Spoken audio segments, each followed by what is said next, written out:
وصل على رسوله الكريم أما بعد أعوذ بالله من الشيطان الرجيم بسم الله الرحمن الرحيم أقيموا الصلاة وآتوا الزكاة وأقرضوا الله قرضا حسنا صدق الله العظيم۔ نماز حق ادا کرنا یہی ہے شان ایمانی، نماز حق ادا کرنا یہی ہے شان ایمانی، عبادت سے نہیں بڑھ کر کوئی دنیا میں سلطانی، زکوٰۃ اسلام کی تاویش، زکوٰۃ اسلام کی رونق، خدا کی راہ میں دولت لٹا کر پاؤں فرحانی، مدارس دین احمد کی تجلی کے ہدایت ہے، مدارس دین احمد کی تجلی کے ہدایت ہے، یہاں کی کچی دیواریں سنت آیات قرآنی۔ محترم حضرات اور حاضرین اجلاس، بعض حضرات نماز اور زکوٰۃ کے اوپر ایسے جملے کس دیتے ہیں جو کہ انسان کو کفر کی چوکھٹ تک پہنچا دیتا ہے،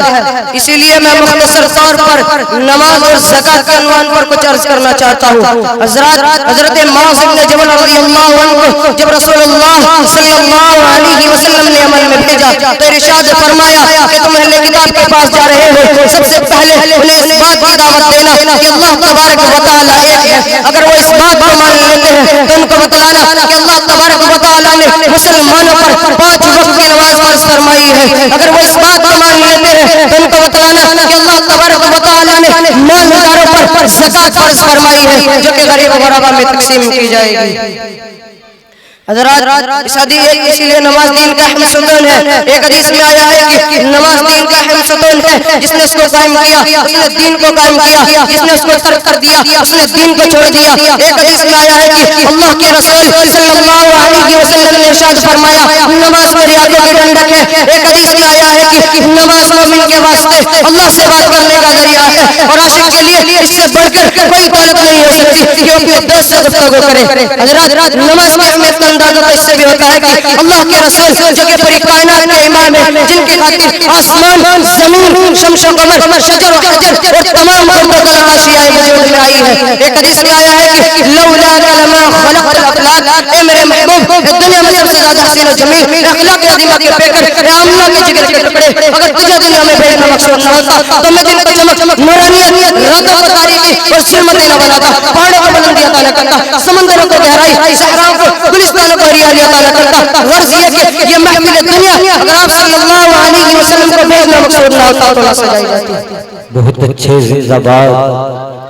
حضرات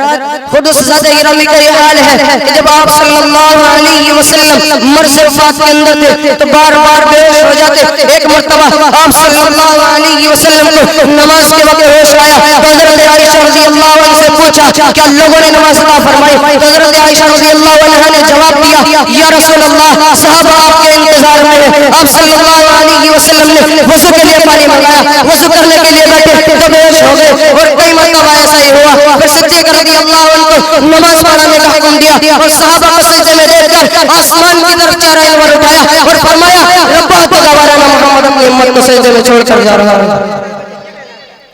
اسی لیے نماز دین اسلام کا اہم رکن ہے۔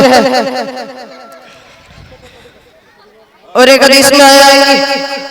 کہ جو نماز کو چھوڑنے والا ہوتا ہے قبر میں اس کے اوپر ایک سام مسلط کر دیا جائے گا جو کہ برابر اس کو اپنے منہ سے مارتا رہے گا، جس سے کہ وہ انسان 70 گز زمین میں دھس جایا جائے گا۔ اسی لیے نماز پابندی سے ادا کرنی چاہیے۔